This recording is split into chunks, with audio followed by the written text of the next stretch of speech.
سورۃ الاخلاص، خالص کا بولتے ہیں نا، خالص سونا، خالص دودھ ہے نا، مطلب پیور گولڈ، پیور ملک، خالص، ساری گندگیوں سے، برائی سے، کمزوریوں سے پاک، عیب سے پاک. ٹھیک. سورۃ الاخلاص، سورۃ الاخلاص، سورہ اخلاص پڑھنے والوں سے اللہ تعالیٰ جو ہے محبت فرماتا ہے. سورہ اخلاص جو لوگ پڑھتے ہیں اللہ تعالیٰ ان سے محبت فرماتا ہے. مسلم کی روایت ہے، ماں عائشہ رضی اللہ عنہا فرماتی اور کہتی ہے کہ اللہ کے رسول صلی اللہ علیہ وسلم نے ایک شخص کی قیادت میں لشکر بھیجا، مطلب ایک شخص کی قیادت میں، لیڈرشپ میں ایک بٹالین، ایک لشکر جو ہے آپ نے بھیجا. وہ صاحب جب نماز پڑھاتے تو اپنی قرأت میں سورہ اخلاص پر ختم کرتے، مطلب جب بھی نماز پڑھاتے جو ختم کرتے نماز تو اینڈنگ سورہ سورہ اخلاص، مطلب اگر ایک سورہ پڑھا تو دوسرا سورہ اخلاص آخر میں ہوتا ہی تھا، اینڈنگ سورہ اخلاص.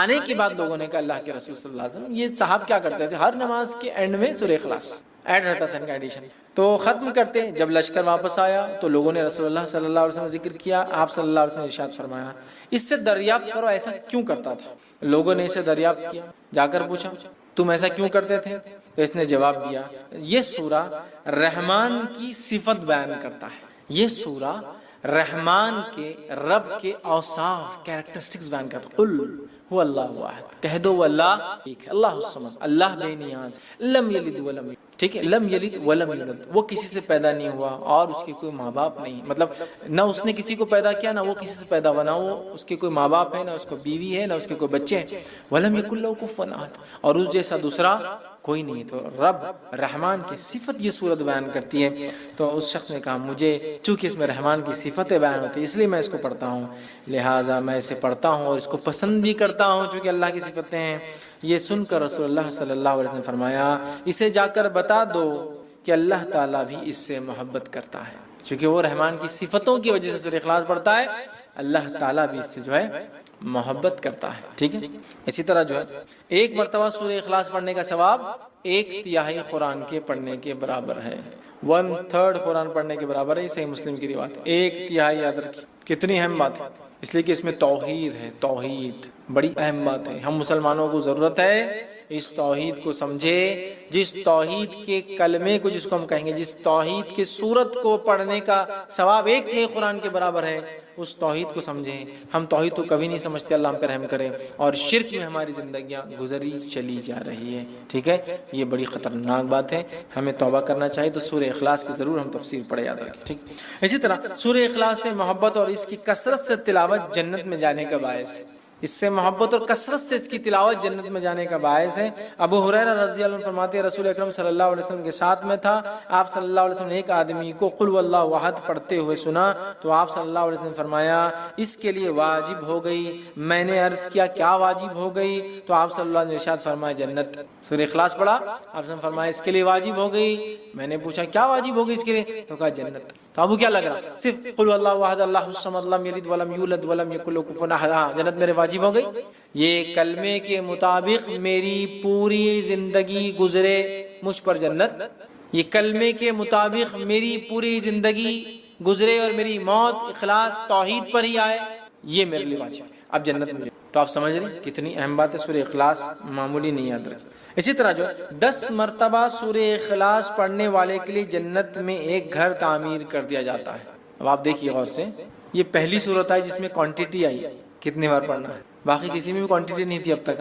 تو آپ جس کو بولیں گے آپ تعداد مت طے کیجیے اب صورت میں کتنا پڑھنا ہے، بس پڑھتے جائیے. یہاں کوانٹٹی ہے، اگر اس نیت سے 10 بار پڑھی جائے کہ اس سے جو ہے جنت میں گھر چاہیے تو پھر اسی کوانٹٹی فکس ہے، پھر 10 بار ایک ساتھ پڑھنا ہے. آئیے حدیث کے الفاظ.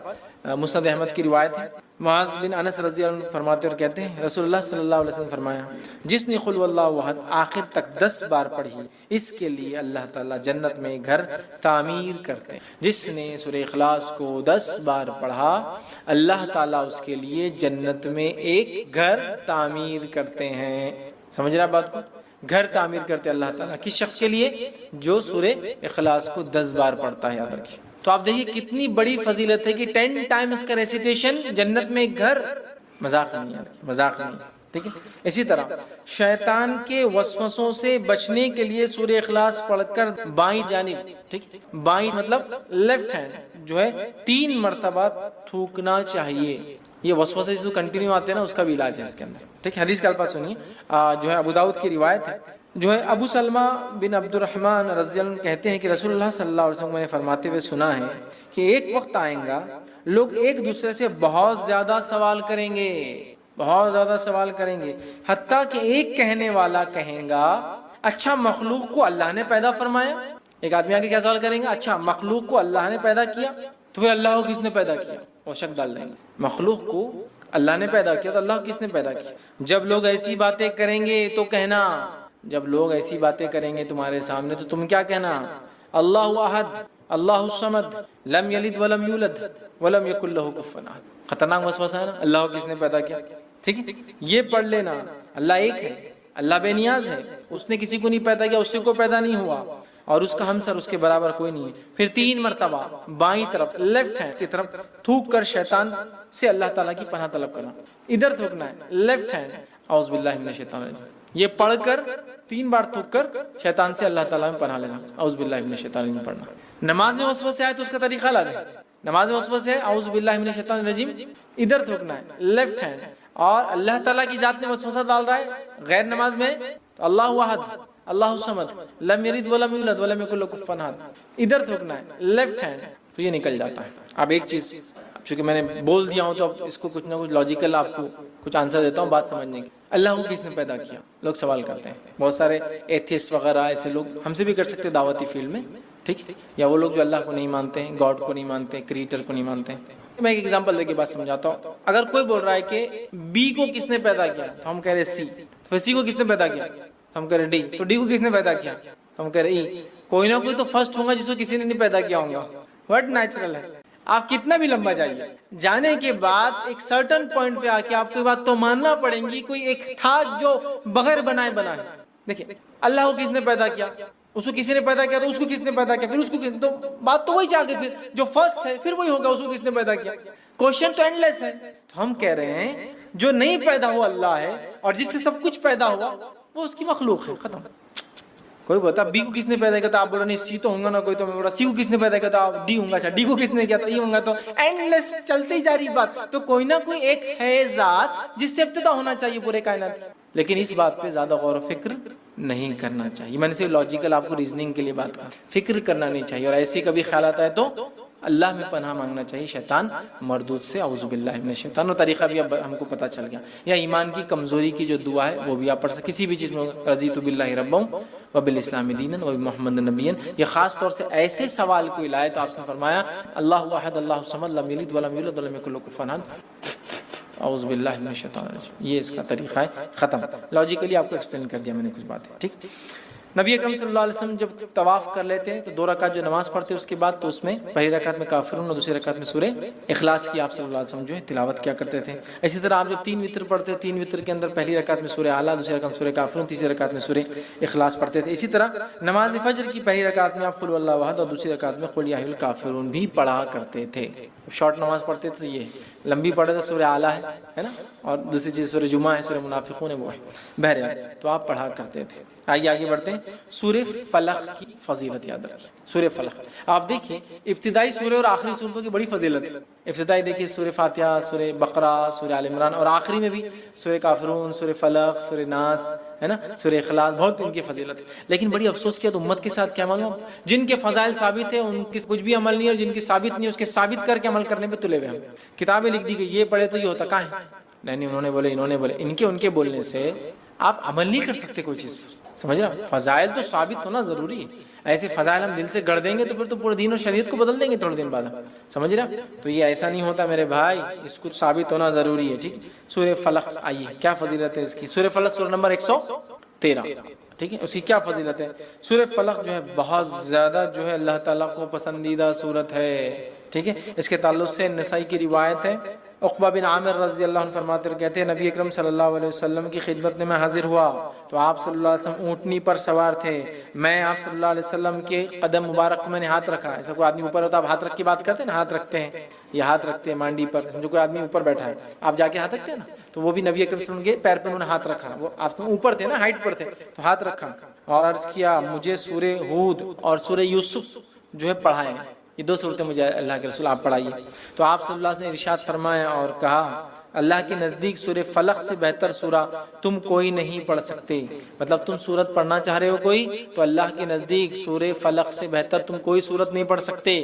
قل اعوذ برب الفلق، پناہ مانگ رہے ہیں اللہ میں، ٹھیک ہے، تو تم اس سورت سے بڑھ کر کوئی سورت جو ہے نہیں پڑھ سکتے، مطلب تم مجھ سے چاہ رہے ہو کہ میں تمہیں یہ 2 صورتیں پڑھاؤں، اس سے بہتر ہے تم یہ سورت پڑھو۔ تو اللہ کے نزدیک یہ سورت بڑی فضیلت کی حامل ہے، ٹھیک ہے۔ اسی طرح معوذتین، مطلب چونکہ سورہ فلق اور سورہ ناس کی فضیلت دونوں ساتھ ساتھ ہی آتی کبھی بھی، اس لیے اب خالی سورہ فلق کی ایک فضیلت الگ سے رکھ دیا میں نے، اب دونوں کی مل کر دیکھتے کیا آتی ہے۔ 2 صورتیں لاسٹ کی جو جس کو کہیں گے جوڑی ہے صورتوں کی، یہ بہت اہم ہے، بہت اہم، اتنی اہم ہے میں کہہ رہا ہوں نا جس کو انتہا نہیں، مطلب مصیبت، پریشانی، آندھی، طوفان، آفت، بارش، زلزلے، تکلیف، بیماری، کوئی مصیبت پریشانی آئے، کوئی ٹینشن ہو، سب کے لیے ایک ہی حل اور دوا سورہ فلق اور سورہ ناس۔ اب اگر ہمارے پاس سمجھ لیجیے کوئی آیا اور کہا بہت پریشان ہوں مولوی صاحب کیا کروں، سورہ فلق اور سورہ ناس، اچھا چلو دیکھ لیتے پڑھ کے، نہیں جمتا ہوں کیسے، نہیں دیکھو اب بہت آپ پریشان ہیں نا، تو آپ کیا کرو، سب سے پہلے تو رات میں 12 بجے تک جاگو، ہاں یہ نسخہ بہت امپورٹنٹ دکھ رہا ہے، رات میں 12 بجے تک جاگو، پھر رات میں 12 بجے اٹھ کے سورتوں کی 12 نمبر کی آیتیں پڑھنا شروع کر دو، اوہ بہت اہم فضیلت، لیکن جن میں 12 آیتیں جنہیں 12 نہیں چھوڑ دو، جس میں 12 وہ پڑھتے جاؤ، اچھا اچھا اچھا، پھر اس کے بعد ان کو 11 بار پڑھو، 12 نمبر کی آیت، بہت اہم دکھ رہا نہیں، اس کے بعد یہ کرو وہ کرو فلاں کرو فلاں، جاتے جاتے یتیم والے کے ڈبے میں پیسے ڈالتے چل جاؤ، جاتے جاتے جو میں تو کچھ نہیں لیتا وہ اس کے لیے 11,000 ڈال دو، اس سے کام بن جائے گا، چل جاؤ، یہ بات اچھا لگا پڑھ کے 12 نمبر کی آیت، بہت سکون ہوا اور کام ہوتے ہوئے لگ رہا، 1 مہینہ ہو گیا، کام ہوا نہیں ہوا، لیکن بس لگ رہا ہوتے ہوئے، نہیں ہوگا کبھی زندگی میں۔ سورہ فلق سورہ ناس پڑھ لیجیے، آپ کو پریشانی، مصیبت، پریشانی، تکلیف، دکھ، بیماری، آپریشن، اچھا اتنا ہی کیا، اچھا مطلب جو ہے وہ ماننا نہیں ہے، جو نہیں ہے اس کو منوا کے عمل کر کے تکلیف اٹھا کے مشقت کر کے، تو وہ بات ہم کو سمجھ میں بہت جلدی آتی ہے۔ آپ کو مصیبت ہے آپ فلاں کیجیے، آپ کو یہ ہے بھائی ہے آسان ہے، لیکن پھر اثر کیوں نہیں ہوتا ہم کو؟ ہم آپ جتنا بول رہے ہیں آپ سورہ فاتحہ سورہ فلق روز پڑھ رہے ہیں، وہ ایمان، وہ بلیف، وہ یقین، وہ امید، وہ اس کے معنی اور مفہوم پہ غور کرنا، اور پھر وہ لو لگا کر وہ کرنا، اور یہ صورتوں کو پھر پڑھنا، پھر اللہ تعالیٰ سے مانگنا، اور یہ اعتماد کر لینا کہ اس کے علاوہ کچھ نہیں، یہی ذریعہ تھا جو میں نے اپنا لیا، اثرات آپ کو نظر آئیں گے۔ سب کر لیے، یہ بھی کر کے دیکھ لیتے ہیں، معاملہ فنش۔ اس لیے کہ اب قرآن اور اس کی باتیں یا اللہ کے رسول کی زبان نکلی باتیں یہ ایک دیکھ لیتے ہیں، نہیں یہی ہے، اثرات دیکھیں گے، اثرات دیکھیں گے۔ آئیے معوذتین، سورہ فلق اور سورہ ناس کو معوذتین کہتے ہیں، ٹھیک۔ اللہ تعالیٰ کی پناہ طلب کرنے کے لیے معوذتین سے بہتر کوئی سورہ نہیں ہے۔ معوذتین آفات آسمانی، آسمانی آفتیں کیا کیا ہو سکتی ہے، جو بھی آسمان سے آتی ہے، آفت آسمانی، مثلا طوفان، زلزلہ، سیلاب، قحط سالی، آندھی، سالہ باری، برف، اولے پڑتے ہیں وغیرہ بھی اللہ کی پناہ مہیا کراتی ہے۔ حدیث کا الفاظ سنیے، عقبہ بن عامر رضی اللہ عنہ فرماتے ہیں اور کہتے ہیں، یہ ابو داؤد کی روایت، آپ نے فرمایا کہ میں جو ہے جحفہ ایک جگہ کا نام ہے اور ابوا دوسری جگہ کا نام ہے، جحفہ اور ابوا کے درمیان ہم رسول اللہ صلی اللہ علیہ وسلم کے ساتھ جا رہے تھے، اچانک ہمیں آندھی اور شدید تاریکی نے آ لے گا۔ آندھی، آپ نے کبھی سینڈ اسٹارم دیکھا ہے؟ ایسا اندھیرا ہوتا ہے کہ رات کا اندھیرا ہی پھیکا پڑتا ہے اس کے ساتھ، تو وہ آندھی آئی اور اندھیرا تاریکی ہو گئی، تو فرماتے آندھی اور شدید تاریکی نے آ لیا، رسول اکرم صلی اللہ علیہ وسلم نے معوذتین کے ساتھ اللہ کی پناہ مانگنا شروع کر دیا۔ آندھی ہے، معوذتین، قل اعوذ برب الفلق، قل اعوذ برب الناس آپ نے پڑھنا شروع کر دیا، اور فرمایا اے عقبہ ان 2 صورتوں کے ذریعے اللہ کی پناہ مانگو، کسی پناہ مانگنے والے کے لیے ان سے بہتر کوئی صورت نہیں ہے، کسی پناہ مانگنے والوں کے لیے اس سے بہتر کچھ نہیں ہے۔ آندھی، طوفان، مصیبت، بیماری، پریشانی، کچھ بھی، دکھ، درد، ٹینشن، ڈپریشن، قل اعوذ برب الناس ملک الناس الہ، مطلب سورہ فلق اور سورہ ناس کی آپ تلاوت کیجیے، قل اعوذ برب الفلق من شر ما خلق، ان دونوں صورتوں میں تمام چیزوں سے آپ کو پناہ ہے، سبحان اللہ، تمام چیز، ٹھیک۔ اسی طرح جو ایک روایت میں آتا ہے رسول اکرم صلی اللہ علیہ وسلم سونے سے پہلے اور جاگنے کے بعد معوذتین کو پڑھا کرتے تھے، سونے سے پہلے جاگنے کے بعد، سمجھے، لیکن یہ ہم کو جان پہ آتا ہے، سونے سے یاد نہیں رہتا, سونے کے بعد یاد نہیں. ہاں دوا کھاؤ والا ڈاکٹر تو سونے سے پہلے جاگنے کے بعد اٹھتے ہی سوتے تھے لے کے گولی لے کے سو رہے, اٹھتے ہی کہ ڈاکٹر نے بولا اسے فائدہ ہے, ٹھیک ہے لینا چاہیے. اگر جسم کو کوئی دوا سے فائدہ ہے تو لیجیے. سوال یہ ہے روحانی غذا کب گین کریں گے؟ سونے سے پہلے پڑھتے, اٹھتے ہی آپ پڑھتے. الفاظ سنیے ذرا, نسائی کی روایت ہے عقبہ بن عامر اور مزتین کی روایتیں جتنی ہیں تقریباً میں راوی عقبہ بن عامر رضی اللہ عنہ ہیں. مختلف دور میں انہوں نے یہ روایت کیا, مختلف, کبھی وہاں وہ وہاں مقام پہ کر رہے ہیں بیچ میں, تو کبھی مسجد میں کر رہے ہیں, کبھی مسجد کے باہر, کبھی آپ گھر میں. انہوں نے ہی کیا, لیکن اکثر روایتیں انہی سے.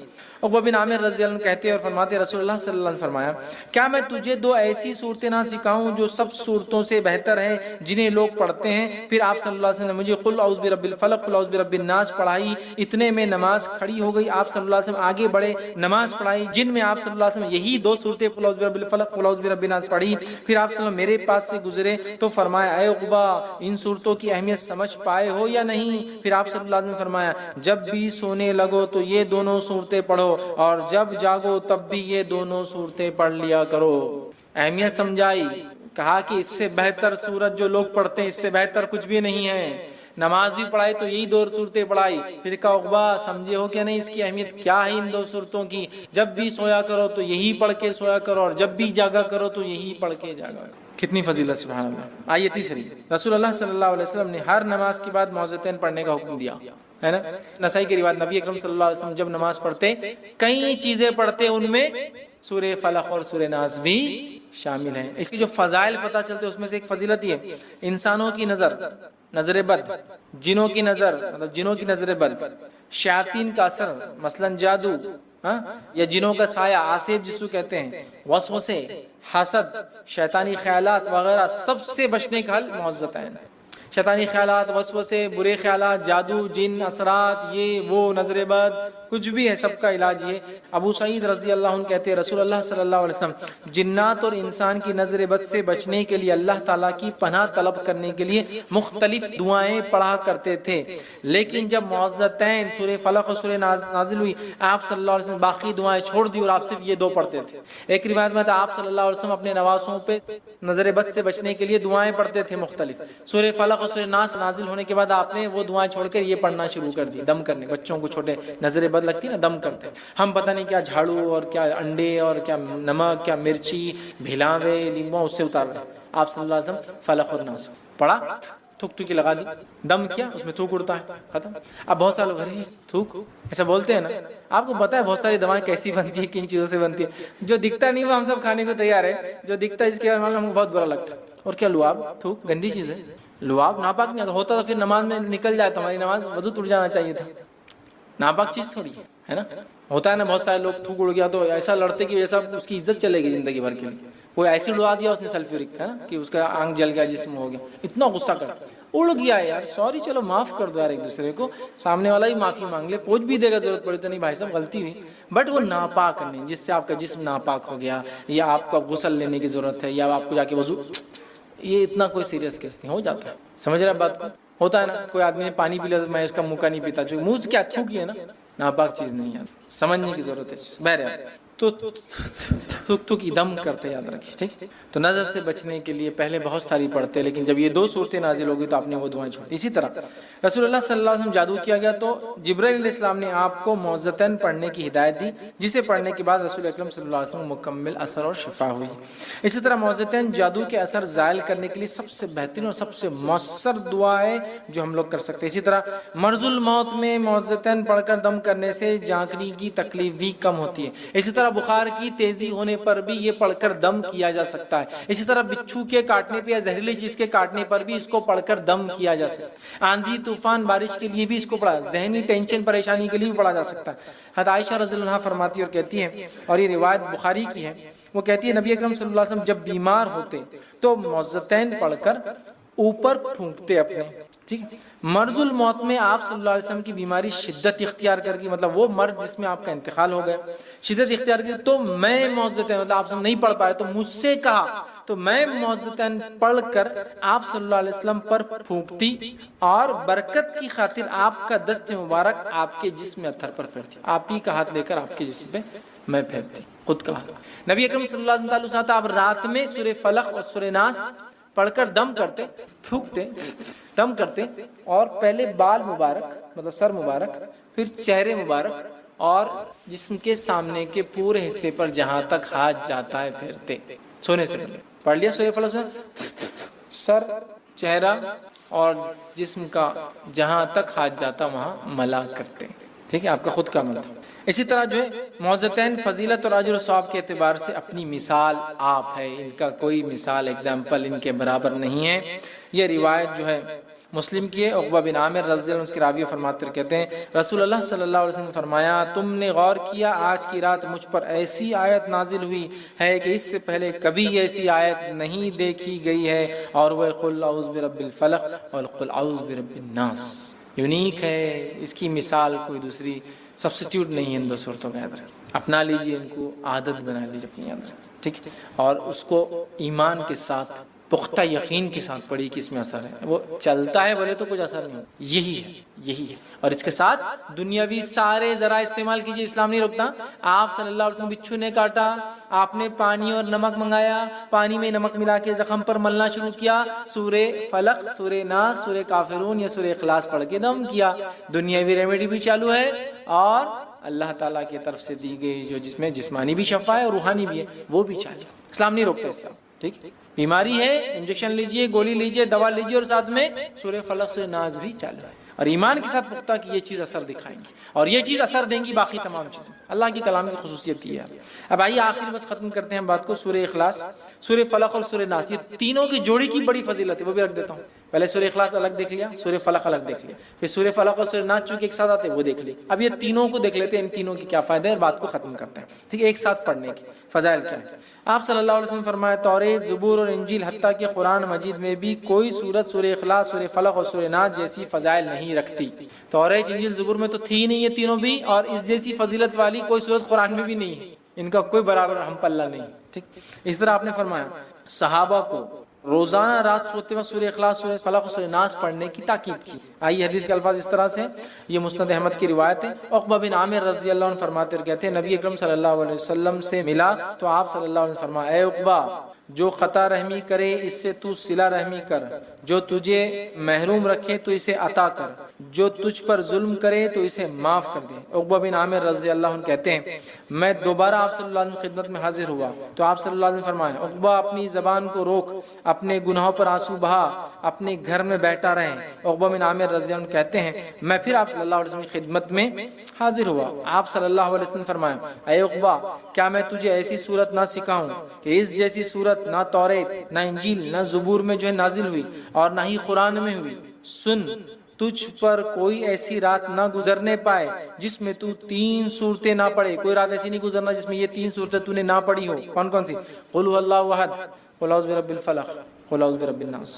اسی طرح آپ صلی اللہ علیہ وسلم فرماتے ہیں، ابو داؤد کی روایت ہے جو ہے حضرت خبیب رضی اللہ عنہ کے راوی وہ کہتے ہیں کہ شدید بارش اور تاریکی کی رات میں ہم رسول اللہ صلی اللہ علیہ وسلم کو تلاش کرنے لگے تاکہ وہ ہمیں نماز پڑھائے، عشاء کی نماز شاید نہیں پڑھے تھے، نکلے ڈھونڈنے، ہم نے آپ صلی اللہ علیہ وسلم تلاش کر لیا، آپ صلی اللہ علیہ وسلم نے دریافت فرمایا، اور تلاش کر لیا ہم نے کسی جگہ مل گئے آپ صلی اللہ علیہ وسلم، دریافت فرمایا کیا تم نے نماز پڑھ لی؟ آپ صلی اللہ علیہ وسلم ہم سے پوچھا، جب میں نے جواب نہ دیا تب آپ صلی اللہ علیہ وسلم فرمایا کہو، میں نے پھر بھی کچھ جواب نہیں دیا، پھر آپ سے پوچھا، وہ کہتے ہیں میں نے کچھ بھی نہیں جواب دیا، تیسری بار جب کہا آپ صلی اللہ علیہ وسلم تو میں نے عرض کیا اے اللہ کے رسول صلی اللہ علیہ وسلم نہیں، تو آپ نے ارشاد فرمایا شام اور صبح کے وقت 3 مرتبہ، شام اور صبح کے وقت 3 مرتبہ 3 ٹائمز سورہ اخلاص اور معوذتین سورہ فلق و ناس پڑھو، یہ ہر مصیبت اور تکلیف سے بچنے کے لیے کافی ہے۔ 3 ٹائمز ڈے اینڈ نائٹ، صبح اور شام، مطلب صبح اور شام یہ 3 صورتوں کو پڑھنا ہے اور اس کو جو ہے دم کرنا، یاد رکھیے یہ تیرے لیے ہر تکلیف سے بچاؤ کے لیے کافی ہو جائیں۔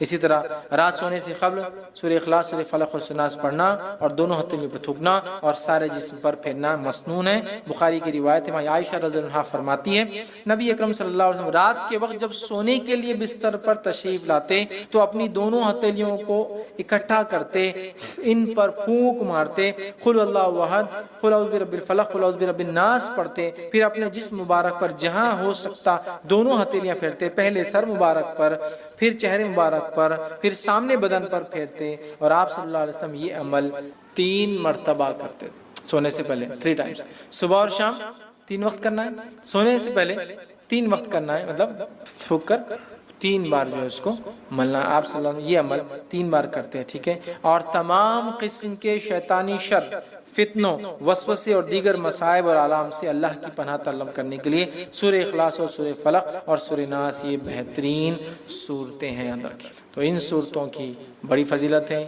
یہ وہ چند صورتیں تھیں جو قرآنی صورتیں جن کے فضائل اللہ کے رسول صلی اللہ علیہ وسلم سے، اور کچھ کے سورہ فاتحہ وغیرہ تو قرآن میں اس کے فضائل آتے ہیں، ٹھیک ہے۔ تو ہم نے دیکھی، بہرحال ان فضائل کو لے کر ہم جو ہے، ہو سکتا کچھ صورتیں یقیناً مجھ سے چھوٹی ہوں، پوری میں نہیں لے پایا ہوں، لیکن جو بہتر تھی، جو مجھے ملی، جو آسانی سے مل گئی، میں نے وہ تمام رکھی۔ ان باتوں سے جو باتیں ہمیں سیکھنے کو ملی یہ ہے، جو ثابت شدہ فضائل ہے میرے بہنوں اور بھائیوں، اسی پہ عمل کریں۔ ان نیسیسری کریٹ نہ کرے فضائل، ان نیسیسری اپنے دل سے ایجاد نہ کرے، جیسا آج کل ہو رہا ہے۔ فضائل ہم خود بنا رہے ہیں، خود ایجاد کر رہے ہیں، خود عمل کر رہے ہیں، خود پھیلا رہے ہیں۔ اس معاملے میں بڑی احتیاط کریں۔ اللہ کی کتاب اللہ نے نازل کی تو اس کا استعمال کا طریقہ بھی اپنے نبی کے ذریعے بتا دیا کیسے کیسے کرنا ہے۔ ویسے تو سارا قرآن وَنُنَزِّلُ مِنَ الْقُرْآنِ مَا هُوَ شِفَاءٌ وَرَحْمَةٌ لِلْمُؤْمِنِينَ، پورا قرآن علاج ہے، پورا قرآن شفا ہے۔ لیکن جب آپ مخصوص بات کرتے ہیں تو وہ ثابت ہونا ضروری ہے۔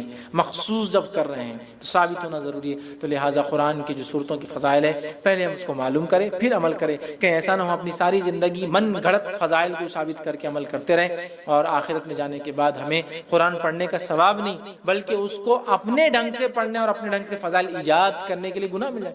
چونکہ اگر ہم یہ کہتے ہیں قرآن کی صورت کی یہ فضیلت ہے جو قرآن اور حدیث میں ثابت نہیں ہے، تو وہ ہم یہ بول رہے ہیں کہ نعوذ باللہ نبی اکرم صلی اللہ علیہ وسلم کی بات نہیں پتہ چلی تھی، ہم کو پتہ چل گئی۔ اگر ہم یہ کہہ رہے ہیں کہ قرآن اور حدیث کی یہ فضیلت ہے تو نعوذ باللہ نبی اکرم صلی اللہ علیہ وسلم صحابہ کو نہیں بتایا وہ بات اور ہم تک وہ پہنچ گئی، مطلب آپ نے چھپا لیا۔ جو بات صحابہ کو نہیں پتا سکی وہ ہم کو پتا چلی، تو یہ ہو جاتا ہے۔ ایسا کچھ لوگ حروف مقطعات کی اپنی فضیلت ایجاد کرتے ہیں، وہ الفاظ قرآن کی لیکن ان کی فضیلت ثابت، وہ الفاظ نہیں اس کی ثابت ہے، یاد رکھیں، سمجھ رہے ہیں بات کو؟ تو لہٰذا یہ بڑی اہم ضرورت ہے وقت کی کہ ہم قرآن و سنت کو اسی مطابق عمل کریں جیسا قرآن و سنت نے بتایا ہو۔ تو یہ چند فضائل جو میں نے بہتر سمجھے، جو مجھے ملے، آپ کے سامنے میں نے رکھے۔ یقیناً میں دعویٰ نہیں کرتا ہوں کہ یہی فضائل ہے، اس کے علاوہ بھی کچھ صورتیں ہو سکتا ہے جو مجھ سے چوک گئی ہو۔ آپ بہرحال دیکھیے، اگر وہ صحیح حدیث سے ثابت ہے تو بہرحال عمل کرنے میں انشاءاللہ عزیز کوئی حرج نہیں ہے۔ میں اسی پر اپنی بات کو ختم کروں گا۔ اللہ رب العزت سے دعا ہے کہ اللہ سبحانہ تعالیٰ ہمیں اپنی کتاب کا جو پڑھنے والا بنائے، ہمیں اپنی کتاب پر جو عمل کرنے والا بنائے، ہماری زندگیوں کو جیتا جاگتا قرآن کا نمونہ بنا دے، جب تک ہمیں زندہ رکھے، اسلام اور ایمان پر زندہ رکھے، تمام قرآن کے فضائل ہمیں حاصل کرنے کی توفیق عطا فرمائے۔ جب بھی ہمارا خاتمہ ہو، ایمان پر ہمارا خاتمہ ہو۔ وآخر دعوانا الحمدللہ رب العالمین، سبحان ربک رب العزت عما یصفون وسلام علی المرسلین والحمدللہ رب العالمین۔ کوئی بات اگر اس درس سے نہ سمجھے، کوئی سوال تو پوچھ لیں۔ خواتین اپنے سوال اوپر سے لکھ کر بھیج دیں، مرد حضرات ہاتھ اٹھائیں، آپ تک مائک لایا جائے گا، آپ اپنا سوال جو ہے مائک میں کریں۔ خواتین کے لیے اوپر چٹس ہوتے ہیں، وہ چٹس پر سوال لکھ کر نیچے انشاءاللہ عزیز بھیج دیں۔ کوشش یہ کرے کہ سوال عنوان پر ہو، لیکن اگر عنوان پہ نہ بھی ہوا تو انشاءاللہ عزیز ہم سوال کو وقت رہنے پر انٹرٹین کریں گے۔ السلام علیکم فائز بھائی، اکثر دیکھا گیا مسجد کے باہر غیر مسلم بھائی بہن گلاس میں پانی لے کے کھڑے رہتے اور تو اس پہ موجے سے دل پڑھ کے پھونکنا جائز ہے کہ؟ بھائی نے ایک سوال کیا کہ مسجد کے باہر عموماً یہ دیکھا جاتا ہے کہ نان مسلم مرد عورتیں کئی بچوں کو لے کر کھڑی ہوتی ہے اور وہ گلاس وغیرہ پانی لاتی ہے تاکہ کوئی ان کو دم کر کے دے دے، تو کیا ایسا ان کو دم کر کے دینا درست ہوگا؟ تو دیکھیے، صحابہ سے ایسے واقعات تو ملتے ہیں کہ انہوں نے غیر مسلموں پر بھی دم کیے۔ جو وہ بچھو کاٹے کا جو واقعہ بخاری کی روایت ہے کہ صحابہ کی ایک جماعت جو 30 پر مشتمل تھی ایک علاقے سے گزری، جب اس علاقے پہنچے اور وہاں کی بستی کے سردار سے کہا ہمیں رہنے کو اجازت دی جائے، اس نے انکار کیا کہ بھائی میں رہنے کی اجازت آپ کو نہیں دے سکتا ہوں۔ تو وہ لوگ بستی سے باہر رہے، ٹھیک، اور اس کے بعد اس کو بچھو نے کاٹا، اس کا علاج کیا، وہ غیر مسلم، اس نے مسلمانوں کو اس لیے صحابہ کو آنے کی اجازت نہیں دی، کھانے کی بھی اجازت نہیں دی، بعد میں اس نے رہنے کی بھی اجازت دی اور 30 بکریاں بھیجی تحفے کے اندر، تو پتہ چلا نان مسلم کو دم کیا جا سکتا ہے، اس میں کوئی حرج نہیں۔ تو لہٰذا اگر آپ اس کو دم کر کے دیتے ہیں تو بھی کوئی حرج نہیں، اس کو لیکن بتائے کہ میں یہ پڑھ کر پھونک رہا ہوں، آپ چاہے تو آپ کو میں بتا بھی سکتا ہوں، مطلب اس پوائنٹ کو آپ ایک طرح سے اس کو اسلام ایکسپلین کرنے کا بہانہ بنا